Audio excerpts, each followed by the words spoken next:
Bang Haji, ada yang mau ditanya berhubungan dengan rahasia batin ini, Bang Haji?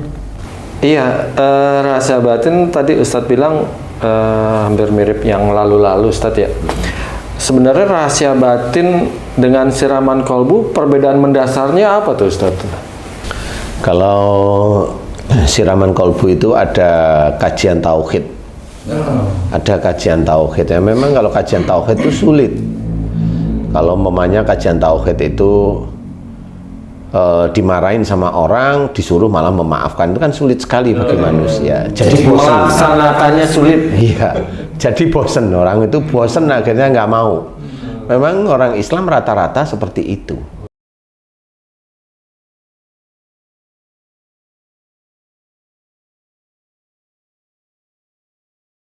Harus berbuat baik, padahal dia butuh uang. Berbuat baik itu kan butuh waktu, lah ya itu memang. Nah itu kajian tauhid itu seperti itu. Jadi nggak baca ini, baca itu, baca ini, bukan itu. Jadi mengerjakan perbuatan baik, walaupun perbuatan baik itu isinya apa?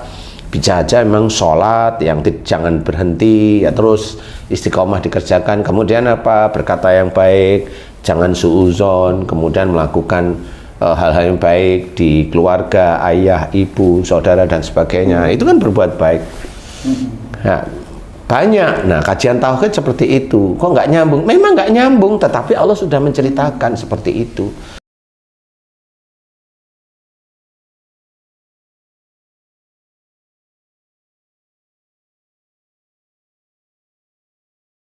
Saya mau nanya, tauhid itu artinya apa sih?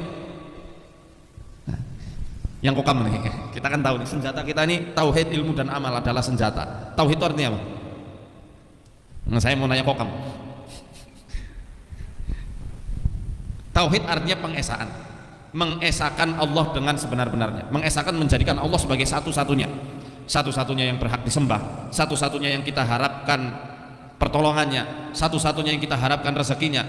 Sehingga ada ulama yang mempermudah supaya orang bisa lebih paham belajar tauhid, sehingga ada tauhid uluhiyah, rububiyah, asma wa sifat, bukan trinitas, bukan sama kayak bahasa Arab, ada ilmu nahwu, shorof, balaghah, ma'ani, badi', ya, bukan untuk mecah-mecah tapi mempermudah supaya orang itu ngerti uluhiyah. Oh berarti kita mentauhidkan Allah harus dengan mengharapkan atau apa, menjadikan esa satu terhadap hak-haknya Allah. Apa di antara haknya Allah itu? Doa, ya kita kepada Allah bukan ke yang lain. Ibadah itu haknya Allah, kita serahkan ke Allah, bukan kepada perantaraan-perantaraan yang lain dan lain sebagainya. Sedekah, kemudian apa namanya, nyembelih, berkurban, itu haknya Allah, bukan makhluk yang lain. Dari segi uluhiyah mesti kita paham itu. Rububiyah, ya rububiyah adalah kita mentauhidkan Allah dari perkara-perkara yang menjadi apa namanya, kekuasaannya Allah saja, seperti yang menyembuhkan, yang mematikan, yang menghidupkan, yang apalagi memberikan rezeki, yang memudahkan, itu kan Allah aja yang bisa. Yang lain bisa enggak? Hanya bisa ikhtiar. Yang menentukan Allah. Nah dari segi rububiyah ini kita juga mesti paham, ya, bahwa kita mentauhidkan Allah, di antara cara mentauhidkannya kita tidak perlu khawatir dan cemas rezeki yang akan kita terima dan kita peroleh di keesokan hari, karena Allah Ar-Razzaq, yang maha memberikan rezeki, akan pasti nggak akan pernah melewati rezeki yang sudah ditetapkan untuk kita. Sampai ada sebuah hadis yang mengatakan rezeki itu mengejar seorang hamba lebih gencar daripada ajal yang mengejar seorang hamba. Jadi nggak mungkin nyasar rezeki itu. Tauhid maknanya wahada yuwahidu tauhid, dan mengesahkan Allah. Yang ada hanya Tuhan Allah, kalimat tauhid. Itu. Jadi harus dipahami dulu tentang kalimat tauhid itu. Ini bukan tauhidul ummati, bukan menyatukan umat, bukan. Ini bicara tentang kalimat tauhid, tauhidullah, mengesahkan Allah dengan meyakini seyakin-yakinnya dengan sesungguhnya la ilaha illallah. La ilaha illallah. Yang ada hanya Tuhan Allah. Tauhid. Minimal makna tauhid. Ya, menuhankan Allah yang satu, menepikan yang lainnya, gitu kan? Yang satu esa, ahad. Kalau kita ingin menjadikan semua tertuju kepada yang ahad, disebut tauhid namanya. Wahhada yuwahhidu tauhid. Maka di sini dikenal juga ilmunya dengan tauhid. Jadi kalau kita berbicara tentang ilmunya akidah, itu untuk menguatkan ikatannya supaya nggak lepas dan digoda dengan apapun tetap diberikan tantangan apapun tetap dia kuat ikatannya, simpulnya kuat, ya kan? Nah, untuk menjaga kalimat akidah la ilaha illallahnya ini menjadikan semua terhubung hanya kepada Allah yang ahad, maka itu disebut tauhid. Jadi kalau kita bicara ilmu tauhid, ilmu akidah, artinya menguatkan syahadat. Dalilnya Quran, ya, surah ke-47 Muhammad SAW ayat 19. Ya. Fa'lam, maka mesti punya ilmu, ya, untuk menetapkan annahu la ilaha illallah, ya, bahwa sungguhnya tiada Tuhan yang layak dipertuhankan disembah kecuali Allah Subhanahu wa taala. Pemurnian ibadah kepada Allah ditulis oleh seorang ulama yang bernama Syekh Muhammad At-Tamimi. Kitab Tauhid, teman-teman sekalian, Tauhid diambil dari kata-kata wahada yuwahidu, yang berarti mengesahkan.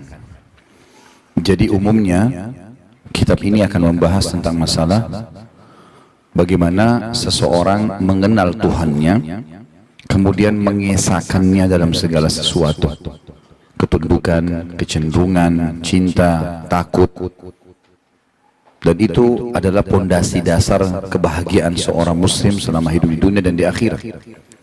Karena kalau dia sudah mengenal Tuhannya, ternyata apapun yang bisa dijangkau oleh panca inderahnya atau matanya dan tidak bisa dijangkau, semua adalah makhluknya sang pencipta Allah, dan tidak ada bedanya antara kita dengan batu, dengan air, dengan udara, dengan api, dengan tumbuh-tumbuhan, dengan hewan-hewan, dengan langit, dengan bumi, semuanya.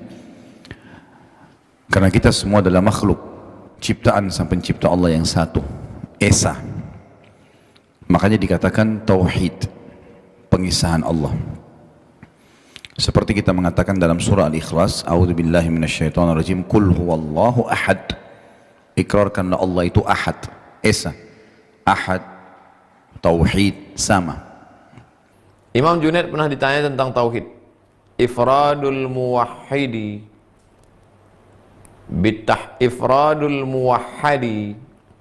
bitahqiqi wahdaniyatihi bikamali ahadiyatihi annahul wahidul ladzi lam yalid wa lam yulad. Ifradul muwahhadi, yang ditauhidkan itu tunggal esa, tak berbagi, tak berbilang. Bitahqiqi wahdaniyatihi, dengan hakikat sebenar-benar esa tunggal. Bikamali ahadiyatihi, dengan kesempurnaan keesaannya. Annal wahid alladzi lam yalid wa lam yulad, bahwa Allah yang satu esa tunggal itu tidak beranak dan tidak diperanakkan.